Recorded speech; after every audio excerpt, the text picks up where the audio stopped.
தமிழ்நாடு முதலமைச்சரின் நல்லாசிகளுடன் மேற்கு மண்டல திமுக இளைஞர் அணி நிர்வாகிகள் சந்திப்பு February 22 அனைவரும் வருக. GT Holidays. GT Holidays, South India's #1 travel brand. IBC Tamil நேயர்களுக்கு வணக்கம். இன்று நம்முடன் நேர்காணலில் முன்னாள் வருமான வரித்துறை அதிகாரி பாஸ்கரன் கிருஷ்ணமூர்த்தி இணைந்திருக்கிறார். வணக்கம் சார். வணக்கம். அமைச்சர் KN நேரு அவர்கள் மீதான இந்த பணி மோசடி, ஜாப் ஸ்கேம் சம்பந்தமான மோசடி வழக்கை வந்து டிவிஎஸ்சி வழக்கு பதிந்து விசாரிக்க வேண்டும் என்று இன்றைக்கு உயர்நீதிமன்றம் உத்தரவு கொடுத்துருக்காங்க. அமைச்சர் தரப்பு ப்ரெஸ் மீட் வச்சு சொல்லியிருக்காங்க, நாங்கள் எந்த தவறும் இதில் பண்ணல, நாங்கள் வந்து வழக்கை வந்து சட்டப்படி எதிர்கொள்வோம்ட்டு. டிவிஎஸ்சி வழக்கு பதிந்து விசாரணை தொடங்கினால் அமலாக்கத்துறை ஒரு பக்கம் காத்திருக்காங்க, உள்ளார விசாரணை வரதுக்கான வாய்ப்புகளும் இருக்குன்னு சொல்கிறாங்க. தேர்தல் நேரம் பரபரப்பை கிளப்பியிருக்கு. சொல்லுங்கள் சார், என்ன நடக்குது? இல்லை, இது வந்து நீங்கள் சொன்னது ஒரு விதத்தில் முற்றிலுமாக ஏற்றுக்கொள்கிறேன். என்னென்னா அமலாக்கத்துறை காத்து கொண்டிருக்கிறது உள்ளே வருது, அதில் ஒன்றும் சந்தேகம் இல்லை. அதுக்காகத்தானே அவங்க இந்த குற்றம் பதிவு செய்ய வேண்டும் கேட்குற கோரிக்கை காரணமே அதுதானே. 3 முறை டிஜிபிக்கு கடிதம் எழுதி குற்றத்தை பதிவு செய்யுங்கன்னு சொல்லிக்கிற காரணமே என்னென்னா அமலாக்கத்துறை அப்போ தான் உள்ளே வர முடியும். இந்த லோக்கல் ஸ்டாண்டி இந்த authority to entry into it. அது வரைக்கும் அந்த to entry into the scene வந்து அவங்களுக்கு ஒரு அதிகாரம் இல்லை. எங்களுக்கு அந்த அதிகாரம் வேணுங்கிறதுக்காக தான் குற்றப்பத்திரிகை தாக்கல் செய்ய வேண்டுங்கிறது தான். அதனால் காத்துக்கொண்டு இருக்கிறார்கள் என்பது செய்தி இல்லை, காத்துக்கொண்டிருக்கிறார்கள், அதுதான் நிதர்சனம். குற்றப்பத்திரிகை பதிவு செய்யப்பட்டால் உடனடியாக உள்ளே வருவார்கள், அதுதான் நிச்சயம். ஆனால் இதில் எனக்கு என்ன 2-3 விஷயம். எஃப்ஐஆர் போட்டாலே உள்ள. ஆமாம், ஒரு வழக்கு என்று பதிவு செய்யப்பட்டு விட்டாலே போதும், உங்களுக்கு அது கிடச்சிரும். ஒரு முகாந்திரம் இருக்கும், அதுக்கான கிரவுண்ட் இருக்குது, உள்ளே வர்றதுக்கு அவங்க உள்ளே வந்துடுவாங்க. சரிங்களா?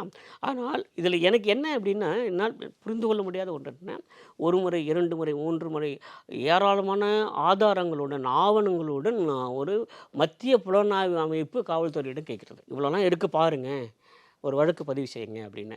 ஆனாலும் வழக்கு பதிவு செய்யப்படவில்லை. என்னால் ஏற்றுக்கொள்ளவே முடியவில்லை. சரிங்களா? எனக்கு காவல்துறையின் மீது மிகுந்த மரியாதை உண்டு, அமலாக்கத்துறையின் மீது மிகுந்த மரியாதை உண்டு. 2 பேரும் எந்த ஒரு மத்திய புலனாய்வுத்துறை அமைப்பாக இருந்தாலும் சரி, அல்லது காவல்துறையாக இருந்தாலும் சரி, அல்டிமேட்டாக அவங்களோட கோல் என்னவாக இருக்க முடியும்? தவறு நடக்கிற இடத்துல தவறு நடந்திருக்கா இல்லையா அப்படிங்கிறத பார்த்துட்டு புலனாய்வு செய்து இருக்குது அல்லது இல்லைன்னு சொல்லணும். அவர்கள் ஏராளமான ஆதாரங்கள் ஆவணங்களுடன் கடிதம் எழுப்பி அதிகாரப்பூர்வமாக அனுப்பி இவ்வளவு தவறு நடந்திருக்கிறது, இதன் மீது ஒரு குற்றப்பதிவு செய்யுங்கள் என்று சொல்கிற போது தொடர்ந்து மறுக்க வேண்டிய அவசியம் என்ன வந்ததுங்கிறது தெரியவே இல்லை. சரி, பதிவு செய்துட்டு போகலாமே. ஆனாலும் இவர்கள் தனிப்பட்டவங்களை நாங்கள் விசாரிக்கிறோம், நாங்கள் விசாரித்து தெரிந்து கொள்கிறோம். அந்த விசாரித்தவர்களுக்கு முன்னால் ஒரு குற்றம் பதிவு செய்திருக்கலாமே, ஏன் கூடாது அப்படிங்கிறது தான் மிகப்பெரிய கேள்விக்குறி. அதனால தான் மாண்புமிகு உயர்நீதிமன்றத்தை அணுக வேண்டியது இருக்கிறது. அப்படி அனுப்புகிற போது மாண்புமிகு உயர்நீதிமன்றம் நீங்கள் கொடுத்திருக்கிற தீர்ப்பு வந்து மிக சரியான ஒரு தீர்ப்பு. இது மாறுபட்ட ஒரு தீர்ப்பு வருவதற்கு அதில் வாய்ப்பே இல்லை, சாத்தியமே இல்லை. ஏனென்றால் எத்தனை ஆதாரங்கள் சமர்ப்பிக்கப்பட்டது, எழுத்துப்பூர்வமாக, ஆவணப்பூர்வமாக, கடிதம் மூலமாக, அதிகாரப்பூர்வமாக இவ்வளவு ஆவணங்களையும் ஆதாரங்களையும் கொடுத்து இதை விசாரிக்க வேண்டும், இந்த குற்றப்பதிவு பதிவு செய்யுங்கள் என்று சொல்கிற போது மறுக்க வேண்டிய அவசியம் என்ன இருக்கிறது? இல்லை, நீங்கள் உயர்நீதிமன்றம் இந்த உத்தரவு போட்டிருக்காங்க, இதை மேல்முறையீடு செய்யறதுக்கான வாய்ப்புகள் இருக்குல்ல சார் தமிழ்நாடு அரசு சார்பாக? அநேகம் இங்கே அப்படி தான் போவாங்க. ஆனஸ்ட்லி ஸ்பீக்கிங், மேல்முறையீடு செய்வதற்கு இல்லை, முகாந்திரம் இல்லை. என்னென்னா, you can go for appeal to Supreme Court when there is a point of law involved. ஆக்சுவலாக ஒரு சட்ட நுணுக்கம் சார்ந்த ஒரு கேள்வி அதில் இருக்கிற போது நீங்கள் உச்சநீதிமன்றத்துக்கு மேல்முறையீடு செய்யலாம். இதில் சட்ட நுணுக்கம் சார்ந்த விஷயம் ஒன்றுமே இல்லை, நடைமுறை சார்ந்த விஷயம். குற்றப்பதிவு செய்யுங்கள்னு சொல்கிறாங்க, இவங்க பதிவு செய்யலை. இப்போது உயர்நீதிமன்றம் பதிவு செய்ய வேண்டும் என்று ஆணையிடுகிறது. இதில் there is no point of law involved. இல்லை, ஏதாவது சட்ட நுணுக்கம் ஏதாவது இருக்கா பாருங்களேன், சட்டம் தொடர்பான ஏதாவது ஒரு கேள்வி இருக்கா பாருங்களேன். சட்டம் தொடர்பான ஒரு கேள்வி இருந்து அதை மாண்புமிகு உயர்நீதிமன்றம் ஒரு தீர்ப்பளித்து இதன் மீது நான் மேல்முறையீடு செய்யலாம், அப்போ தான் அதை எடுத்துப்பாங்க. இது ஒன்றுமே இல்லையே, கடிதம் இருக்காங்க, நடவடிக்கை எடுக்க சொன்னோம், அவ்வளோதானே இருக்குது. ஆமாம், அதில் எந்த ஒரு சட்ட நுணுக்கமுமே இல்லை. அதனால் மாண்புமிகு உச்சநீதிமன்றம் இந்த மனுவை நிச்சயமாக சர்வநிச்சயமாக எடுத்துக்கொள்ளாது. அதற்கான ஒரு கிரவுண்டே அதில் இல்லை. ஆனாலும் காலம் கடத்த வேண்டும் என்கிற காரணத்துக்காக ஒரு வேளை இவர்கள் மேல்முறையீடுக்கு செல்லலாம். அங்கே போனால் மிக நிச்சயமாக சர்வசத்தியமாக கடும் கண்டனங்களுடன் இந்த மனு நிராகரிக்கப்படும் மாண்புமிகு உச்சநீதிமன்றத்தில். அதுதான் நிலைமை. இல்லை சார், இப்போது ஹைகோர்ட் ஒரு ஆர்டர் பாஸ் பண்ணியிருக்காங்கன்னா, இப்போ டிவிஎஸ்சி உடனடியாக வழக்கு பதிவதற்கான முகாந்திரம் இருக்கா? இல்லை ஒரு அப்பீல்? இல்லை, வேறு சாய்ஸே இல்லை, வேறு சாய்ஸே இல்லை, மன்னிக்கணும், வேறு சாய்ஸே இல்லை. இப்போது மாண்புமிகு உயர்நீதிமன்றம் நேரடியாக சொல்லிவிட்டது, குற்றப்பதிவு செய்யுங்கள் அப்படின்னு சொல்லியாச்சு. இப்போ வந்து பதிவு செய்து அவங்க குற்றச்சாட்டு பதிவு செய்து ஆக வேண்டும். அதற்கு மேலே அவர்களுக்கு வேறு ஒரு வழிமுறை இருக்கிறதா, வாய்ப்பு இருக்கிறதா, சாத்தியம் இருக்கிறதானா? இல்லை, வேறு எந்த சாத்தியக்கூறும் இல்லை. மிக நிச்சயமாக குற்றச்சாட்டு பதிவு செய்தாக வேண்டும். ஆனால் அவங்க குறிப்பிட்ட காலத்துக்குள்ளே சொல்லியிருக்க மாட்டாங்க. அதனால் உடனடியாக செய்வது தான் நல்லது. மீண்டும் ஒரு முறை மனு போட்டு அதுக்கப்புறம் உயர்நீதிமன்றம் உத்தரவு பிறக்க வேண்டும் சொன்னால் மிகவும் கடுமையானதாக இருக்கும். சார், இப்போ டிவிஎஸ்சி வந்து வழக்கு ஒரு எஃப்ஐஆர் போட்டாங்க அப்படின்னா இடியோட அடுத்த மூவ் என்னவாக இருக்கும்? ஏன்னா அந்த டாக்குமெண்ட்ஸ் எல்லாம் வந்து கண்டெடுக்கப்பட்டது வந்து அமைச்சருடைய சகோதரர் அவர் வீட்டில் வேற ஒரு சிபிஐ தொடர்பான வழக்கில் ரைட் கண்டக்ட் பண்ணும்போது அங்கிருந்து எடுக்கப்பட்ட ஆவணங்களின் அடிப்படையில் தான் வந்து இப்போ இடி வந்து இப்போ கடிதம் எழுதியிருந்தது, அதனை ஒட்டி தான். ஸோ இப்போ ரைடு வந்து அப்படி சப்போஸ் இடி உள்ளார வராங்கன்னா அவங்களுடைய வேலை எதிலிருந்து ஸ்டார்ட் ஆகணும்? உடனே அன்னைக்கே ஆரம்பிச்சிடும். இல்லை எந்த இடத்துல இருந்து எந்த இடத்துல ஸ்டார்ட் ஆகணும்னு அவங்கள்ட்ட என்ன ஆவணங்கள் இருக்கிறது, ஆதாரங்கள் இருக்கிறங்கிறத பொறுத்து தான் இருக்குது. மேற்கொண்டு இந்த ஆதாரங்களுக்கான நிரூபணம் தேவை என்று சொன்னால் உடனடியாக சோதனையிடலாம், சோதனைக்குள்ளே இறங்கலாம். அது ஏற்கனவே இருக்கக்கூடிய ஆதாரங்களும் ஆவணங்களும் போதுமானதாக இருக்கிறது என்று சொன்னால் நேரடியாக அமலாக்கத்துறை தனிப்பட்ட முறையில் இன்னொரு வழக்கு பதிவு செய்யும். சரிங்களா? அதில் ஒன்றும் சந்தேகமே இல்லை. ஆனால் எனக்கு தெரிந்தவரையில், நான் அறிந்தவரையில், இதுவரையில் அந்த செய்திகளின் அடிப்படையில் சொல்வது என்னவென்றால், அநேகமாக இன்னும் மேற்கொண்டு பல நிரூபணங்கள் இருக்கலாம், மேற்கொண்டு இதை இன்னும் இன்னும் விரிவாக கொண்டு செல்லலாம் என்கிற ஒரு அணுகுமுறை அமலாக்கத்துறைக்கு இருக்கும்.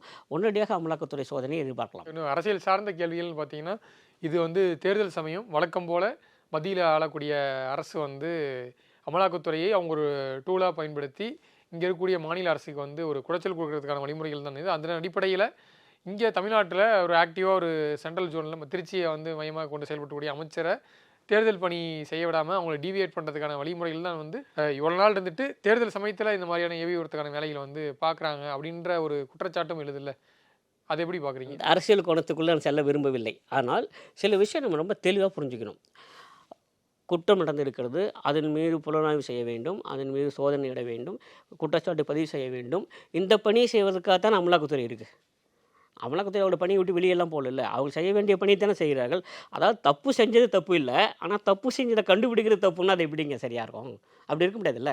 தப்பே நடக்கலன்னு சொல்லுங்கள், அது வேறு விஷயம். தப்பு நடந்திருக்கு, அதுதானே சொல்கிறாங்க. இதில் எந்த முறைகேடும் நடக்கல, அதுக்காக அவங்க ஆதாரம் நாங்கள் நீதிமன்றத்தில் அது கண்டிப்பாக ஆமாம். இப்போ கூட அமலாக்கத்துறை என்ன செய்ய போகுது? அமலாக்கத்துறை ஒன்றும் தண்டனை கொடுக்க போகிறது இல்லையே.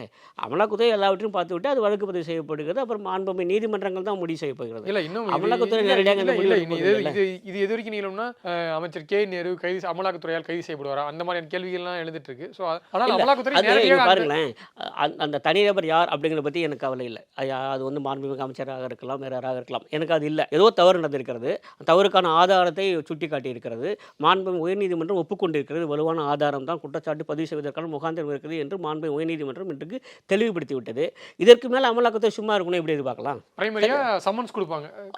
அது அவங்க என்ன பண்ண போகிறாங்கன்னு தெரியல. ஏன்னா அதனுடைய அந்த குற்றத்தின் தீவிரத்தன்மை, அவர்களுக்கு இன்னும் தேவையான நிறுவனங்கள் என்னென்ன இருக்கிறது, அது எவ்வாறு கண்டுபிடிக்கலாம், எவ்வாறு வெளிப்படுத்தலாம் அப்படிங்கிறதெல்லாம் இருக்கு இல்லையா, அந்த வழிமுறைகள்லாம் அதெல்லாம் அமலாக்கத்துறை அலுவலர்கள் தான் இனிமேல் வந்து அதெல்லாம் யோசிக்கணும் எப்படி பண்ணணும்னு சொல்லிட்டு. ஆனால் மிக நிச்சயமாக உடனடியாக அமலாக்கத்துறை இதில் ஈடுபடும்.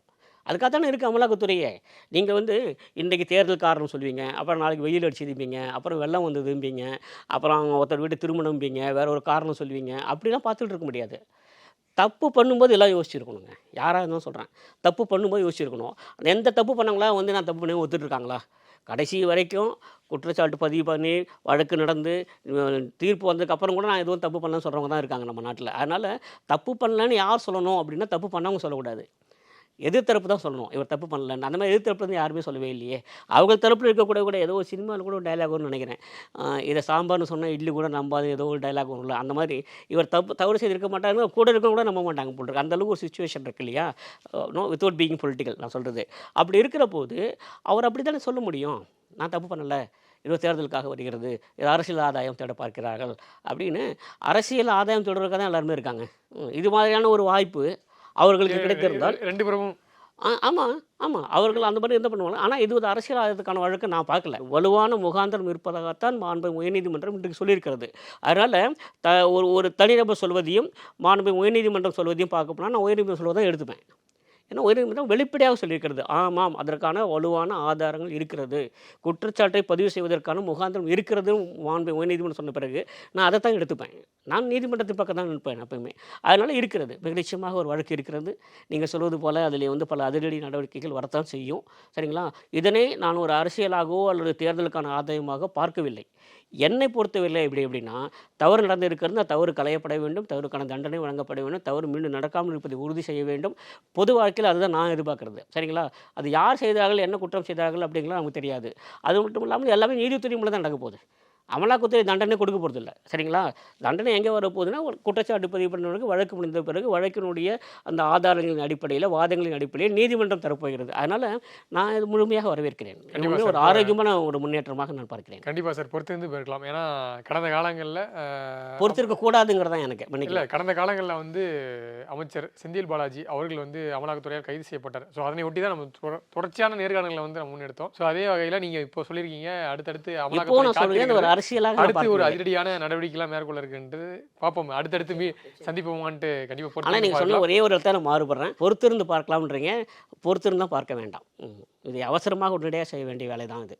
ஆமாம், தேர்தல் என்பதெல்லாம் வேறு, அரசியலுங்கிறதுலாம் வேறு, யார் ஈடுபட்டிருக்காரு என்பதெல்லாம் வேறு. ஒரு குற்றம் நடந்து இருக்கிறது, அதுமாரி நடவடிக்கை எடுக்க வேண்டும் சொல்ல தயவுசெய்து விரைந்து நடவடிக்கை எடுங்கள் அப்படிங்கிறது என்னோட கோரிக்கையாக இருக்கும். யாராக இருந்தாலுமே அரசியலுக்கு அப்பாற்பட்டோம். கண்டிப்பாக சார். நேரம் ஒதுக்கி இது குறித்து நிறைய தகவலை பகிர்ந்துட்டீங்க. நேரத்துக்கு நன்றி சார். நன்றி. தமிழ்நாடு முதலமைச்சரின் நல்லாசிகளுடன் மேற்கு மண்டல திமுக இளைஞர் அணி நிர்வாகிகள் சந்திப்பு February 22 அனைவரும் வருக. GT Holidays, South India's #1 travel brand.